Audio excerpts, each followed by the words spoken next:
Gopal Krishna Gokhale British साम्राज्य के खिलाफ लड़ने वाले भारतीयों में से एक थे। वे भारतीय स्वतंत्रता संग्राम के सामाजिक और राजनीतिक नेता भी थे। आजादी की लड़ाई के दौरान भारतीय राष्ट्र कांग्रेस, जो कि प्रमुख राजनीतिक पार्टी हुआ करती थी, गोपाल कृष्ण गोखले इस पार्टी के वरिष्ठ नेता थे। इसके साथ ही इसके साथ उन्होंने सर्वेंट्स ऑफ इंडिया सोसाइटी की भी स्थापना की थी। हेलो एवरीवन, मेरा नाम है नीतीश पांडे और ये एक पर्सनैलिटीज़ वीडियो की सीरीज है। इसमें हर एक पर्सनैलिटी पे मैं आपको बताऊंगा। ये बहुत ही एक इन्फॉर्मेटिव वीडियो होने वाली है, लेकिन इस वीडियो को स्टार्ट करने से पहले आई रिक्वेस्ट एवरीवन कि आप इस चैनल को सब्सक्राइब करें, इन वीडियो को लाइक एंड कमेंट करें। आप इस चैनल पे यूपीएससी रिलेटेड सब्जेक्ट्स को भी पढ़ सकते हैं, जिनके प्लेलिस्ट हम लोगों ने बनाया है। ये सारा कंटेंट फ्री ऑफ कॉस्ट है। जो भी सीरियस यूपीएससी एस्पिरेंट्स हैं वो वाइस सर को कांटेक्ट कर सकते हैं ऑन व्हाट्सएप 7200681675 टेस्ट सीरीज और फाउंडेशनल वीडियोस के लिए। Early life. गोपाल कृष्ण गोखले का जन्म 9 मई सन 1866 को जिला रत्नागिरी, तालुका गुहारगर के कोथलुक नामक गांव में हुआ था, जो कि वर्तमान में बॉम्बे के अंतर्गत आता है। गोखले का परिवार गरीब था, इसलिए उनके परिवारजन चाहते थे कि गोखले को अच्छी शिक्षा प्राप्त हो, ताकि वो ब्रिटिश राज में क्लर्क अथवा कोई छोटी मोटी नौकरी प्राप्त कर सकें। गोखले ने सन 1884 में एलिफिंस्टन कॉलेज से स्नातक पूरा किया। Gokhale and Indian National Congress. सन 1879 में गोखले भारतीय राष्ट्र कांग्रेस के सदस्य बने। वे हमेशा आम जनता की परेशानियों के लिए कार्यरत थे। उनके विचार हमेशा संतुलित होते थे, जिसमें सामान्यवय का गुण हमेशा व्याप्त रहता था। कुछ समय बाद वे बाल गंगाधर तिलक के साथ भारतीय राष्ट्रीय कांग्रेस के जॉइंट सेक्रेटरी बन गए। जब ये दोनों कांग्रेस में साथ आए तो दोनों का उद्देश्य भारत को आजादी लाने के साथ साथ आम भारतीयों को मुश्किलों से उभारना भी रहा। उस दौरान बाल विवाह के संबंध में ब्रिटिश सरकार ने जो कानून पास किया था, उस बारे में गोखले और तिलक का एक मत नहीं थे, और यहीं से दोनों में प्रतिद्वंद्विता का प्रारंभ हुआ। सन 1905 में गोखले कांग्रेस के प्रेसिडेंट बन गए और अब कांग्रेस दो गुटों में बट गई थी।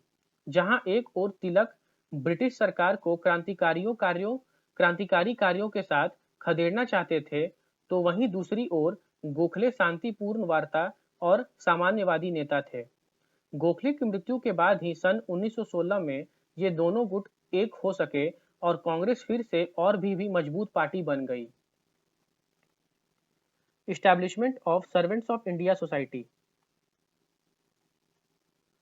सन 1905 में गोखले जब कांग्रेस के प्रेसिडेंट बने तो वे राजनीतिक ताकत के चरम पर थे, और उसी समय उन्होंने सर्वेंट्स ऑफ इंडिया सोसाइटी की स्थापना की।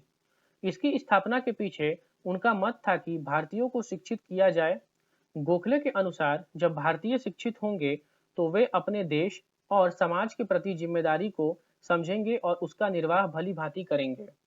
उनके अनुसार तत्कालीन शिक्षण प्रणाली और इंडियन सिविल सर्विसेज भारतीयों के विकास के लिए पर्याप्त नहीं थी। इसी उद्देश्य की पूर्ति के लिए उन्होंने सर्वेंट्स ऑफ इंडियन सोसाइटी की स्थापना की थी, ताकि भारतीयों का संपूर्ण विकास हो सके और वे राजनीतिक शिक्षा ग्रहण कर इस क्षेत्र में भी अपना पूर्ण योगदान देने में सक्षम हों, जिससे भारत को आज़ादी दिलाई जा सके। इस सोसाइटी ने कई स्कूल, कॉलेज की स्थापना की। इनके द्वारा रात्रि में कक्षाएं लगाई जाती थीं, ताकि कार्यरत लोग भी सुविधा के साथ शिक्षा प्राप्त कर सकें। हालांकि ये सोसाइटी आज भी कार्यरत है, परंतु अब इसके सदस्यों की संख्या बहुत कम रह गई है। Gokhale and the Indian national movement. Gokhale का भारतीय राष्ट्रवादी आंदोलन पर बहुत गहरा प्रभाव पड़ा था। चूंकि वे एक सामान्यवादी नेता थे, जिस कारण उनका ब्रिटिश इंपेरियल के साथ सामंजस्यपूर्ण व्यवहार था, जिसका प्रभाव भी पड़ा, परंतु सबसे गहरा प्रभाव पड़ा उनके शिक्षा के प्रति झुकाव के कारण। गोखले का मानना था कि जब भारतीय शिक्षित होंगे तो ही उनका विकास हो पाएगा, और साथ ही साथ वे पश्चिमी शिक्षण प्रणाली से भी बहुत प्रभावित थे। हालांकि गांधी जी उनके इस पश्चिमी शिक्षण प्रणाली के विचार से सहमत नहीं थे और उन्होंने इसे अस्वीकार किया था, परंतु स्वतंत्रता के पश्चात सन 1950 में यही प्रणाली अपनाई गई। इस प्रकार गोखले का हमारे शिक्षण संस्थानों और भारतीय राष्ट्रवादी आंदोलन पर व्यापक प्रभाव पड़ा था। Death of Gopal Krishna Gokhale. गोखले अपने जीवन के अंतिम वर्षों में भी राजनैतिक रूप से सक्रिय रहे, जिसमें उनकी विदेशी यात्राएं और विदेशों में होने वाले आंदोलनों और सुधार कार्यक्रमों में योगदान भी शामिल है। इसके साथ साथ वे स्वयं के द्वारा स्थापित सर्वेंट्स ऑफ इंडियन सोसाइटी के कार्यों में और शिक्षण प्रणाली में विकास और उत्थान हेतु भी कार्यरत रहे। उनकी मृत्यु 19 फरवरी सन 1915 को हुई। तो ये थी गोपाल कृष्ण गोखले जी की जीवनी। आशा करते हैं कि आपको ये वीडियो इन्फॉर्मेटिव लगी होगी, तो इसलिए इस वीडियो को लाइक कीजिए, कमेंट कीजिए, चैनल को सब्सक्राइब कीजिए। जय हिंद, जय भारत।